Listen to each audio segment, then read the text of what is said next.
Hello students, welcome to topic touch. मेरा नाम है महेंद्र सिंह और इस वीडियो में आप पढ़ेंगे एक्टिव से पैसिव बनाने के 10 ऐसे सेंटेंस जिनको पढ़ने के बाद आप ये अनुमान लगा सकते हैं कि आपको एक्टिव से पैसिव बनाने के रूल्स अच्छे से आते हैं और आप उनके सेंटेंसेस को अच्छे से कर पाओगे। तो देखिए, इसका पहला सेंटेंस है हरी टीचेज मोहन डेली। तो एक्टिव से पैसिव बनाते समय हमें क्या पहचानना पड़ता है? 3 चीज़ों को विशेष ध्यान रखते हैं हम। सब्जेक्ट, वर्ब और ऑब्जेक्ट, कर्ता, क्रिया और कर्म। तो हम क्या करते हैं, ऑब्जेक्ट जो है वो सब्जेक्ट बना देते हैं। ऑब्जेक्ट बन जाएगा subject Mohan. Teachers present indefinite tense है, ये होगा प्रेजेंट कंटिन्यूअस। तो क्या होगा, प्रेजेंट कंटिन्यूअस की जो हेल्पिंग वर्ब होती है वो होती है एज एम आर।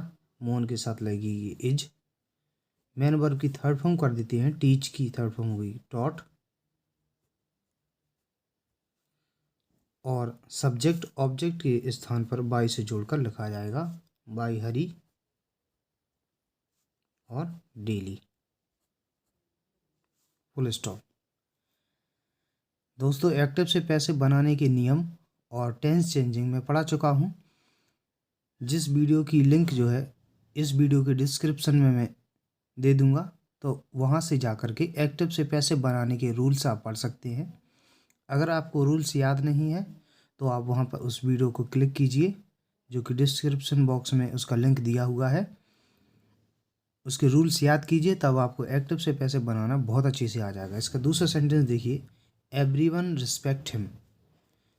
प्रत्येक उसकी रिस्पेक्ट करता है। तो देखिए, इसमें एस जुड़ेगा रिस्पेक्ट। हिम का जो सब्जेक्ट बनेगा, ऑब्जेक्ट का सब्जेक्ट, हिम का सब्जेक्ट होता है ही, इसका सब्जेक्टिव केस ही होता है। प्रेजेंट टेंस है तो प्रेजेंट इंडेफिनिट है, प्रेजेंट इंडेफिनिट का प्रेजेंट कंटिन्यूअस, उसकी सहायक क्रिया इज लगेगी। वर्ब की थर्ड फॉर्म रिस्पेक्ट का होगा रिस्पेक्टेड। और एवरीवन को बाई से जोड़कर नहीं लिखा जाता, इसे हम हटा देते हैं। He is respected, full stop. तो ऐसे कौन कौन से शब्द हैं जिनको हम पैसिव वॉइस में हटा देते हैं? All, everyone, one, people, police, no one, everybody, nobody, somebody. इस प्रकार के वर्ड्स को हम एक्टिव से पैसिव बनाते समय हटा देते हैं, बाई से जोड़कर नहीं लिखते हैं। अगला सेंटेंस देखिए, आई नो यू। तो इसका ऑब्जेक्ट है यू, इसको सब्जेक्ट बनाएंगे यू। ये भी प्रेजेंट इंडेफिनिट है, तो क्या होगा, यू के साथ आर लगता है। नो की थर्ड फॉर्म होती है नॉन। और ये नो के बाद जो है प्रीपोजिशन बाय नहीं लगता है, टू लगता है, यू आर नॉन टू। और आई का हो जाएगा ऑब्जेक्ट मी। तो कई वर्ब ऐसी होती हैं जिनके बाद प्रीपोजिशन बाय नहीं आता है, अदर प्रीपोजिशन आते हैं, जैसे known to, obliged to, surprise to, surprised at, astonished at, pleased with आता है, सेटिस्फाइड विद आता है, प्लीज्ड विद खुश होना, सेटिस्फाइड विद संतुष्ट होना। और इसके अलावा डिसप्लीज्ड एट आता है, इत्यादि इस प्रकार की वर्ब्स होती हैं। तो अगला अगला सेंटेंस देखिए, चौथा, one should do once duty.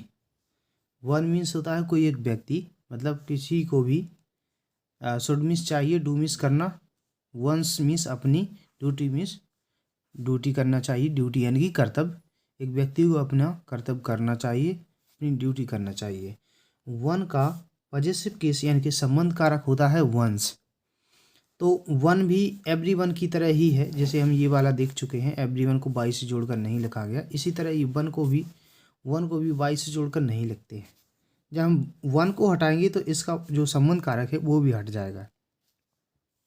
तो इसका ऑब्जेक्ट है ड्यूटी, ये बनेगा सब्जेक्ट ड्यूटी। शुड का हो जाएगा शुड बी, और डू की थर्ड फॉर्म हो जाएगी done. Duty should be done, ये हो जाएगा पूरे सेंटेंस।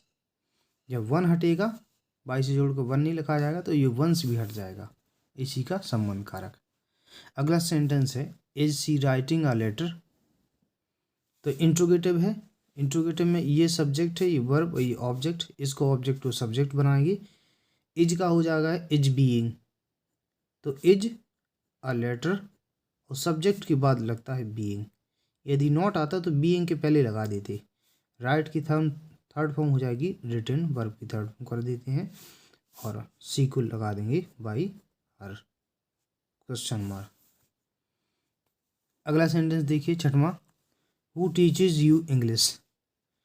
अब देखिए हु जो है, हु कर्ता कारक है, इसका कर्म कारक होता है हुम, WHOM, और संबंध कारक होता है हुज। हु जो है एक प्रोनाउन है, कर्ता कारक हु, कर्म कारक हुम और संबंध कारक होता है हुज। तो हमें पता है हु जो है कर्ता को कर्म बना देते हैं, सब्जेक्ट को ऑब्जेक्ट बना देते हैं। इसका ऑब्जेक्ट होता है हुम और सब्जेक्ट को बाई से जोड़ कर लिखते हैं, तो इसका ऑब्जेक्ट होता है हुम, उसे बाई से जोड़ कर लिखेंगे बाई हुम। और यही प्रश्नवाचक शब्द है, प्रश्नवाचक शब्द को सेंटेंस के शुरू में ही लिखते हैं, तो यहीं पर लिखा रहेगा। आई प्रेजेंट इंडेफिनिट है, प्रेजेंट कंटिन्यूस होगा। और साथ ही साथ ये दो ऑब्जेक्ट हैं, तो इसमें से हम किसी को भी सब्जेक्ट बना देंगे। मान लो हमने यू को बना दिया, तो उसके अनुसार साइकिल लग जाएगी आर और यू हो जाएगा सब्जेक्ट। सब्जेक्ट के बाद मेन वर्ब की थर्ड फॉर्म, टीच की थर्ड फॉर्म, टीचर्स की थर्ड फॉर्म टॉट, और इंग्लिश यहीं पर रहेगा।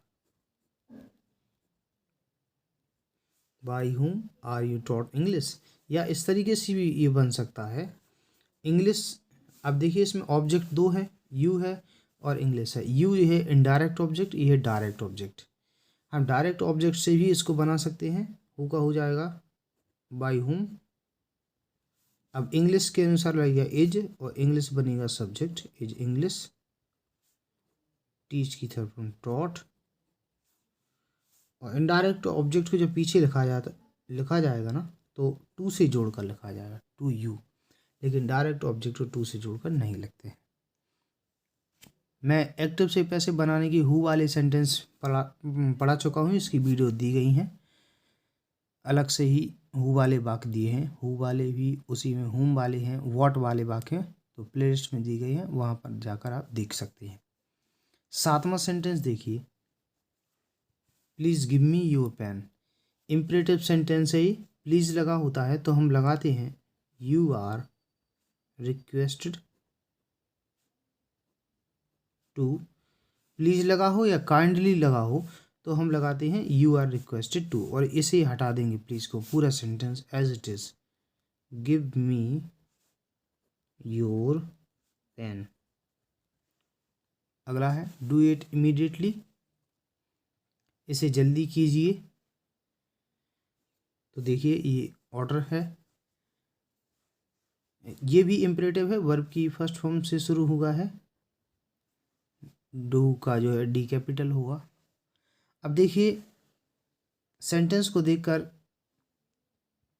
हम ये क्लियर पता नहीं लगा सकते हैं कि इसमें किस प्रकार का एक्सप्रेशन है, लेकिन कई सेंटेंस जो होते हैं उनमें क्लियर पता चलता है। जैसे डॉक्टर ने, अगर डॉक्टर हमें दवाई लेने के लिए बोले, टेक योर मेडिसिन रेगुलरली, तो उसमें क्या है, डॉक्टर हमेशा एडवाइज ही देता है। लेकिन इसमें लिखा कि डू इट इमीडिएटली, तो इस प्रकार के सेंटेंस में हम ऑर्डर भी लगा सकते हैं, एडवाइस भी लगा सकते हैं और रिक्वेस्टेड भी लगा सकते हैं।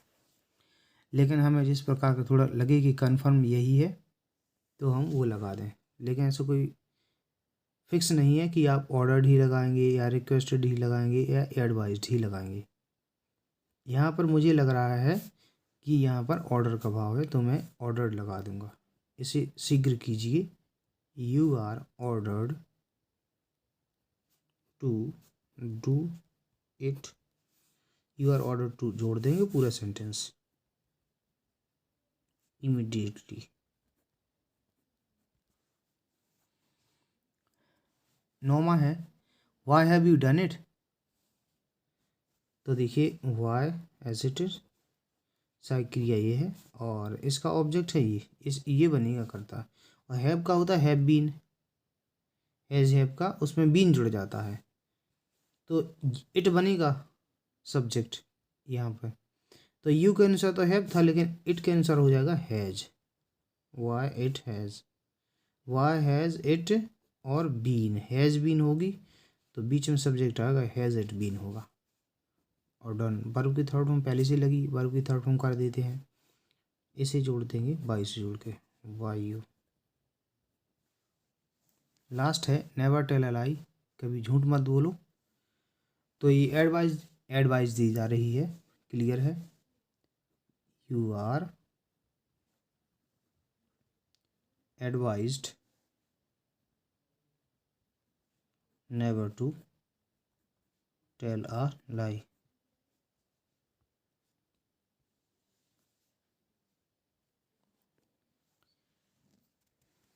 तो इन 10 सेंटेंसेस को अच्छे से समझ लीजिए। अगर आपको ये अच्छे से आ गए तो समझ लीजिए कि आपको एक्टिव पैसिव बहुत अच्छे से आता है।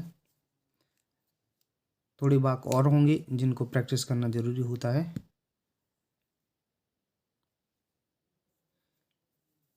अगर आपको ये वीडियो पसंद आई है तो वीडियो को लाइक कीजिए, चैनल को सब्सक्राइब कीजिए। वीडियो देखने के लिए धन्यवाद।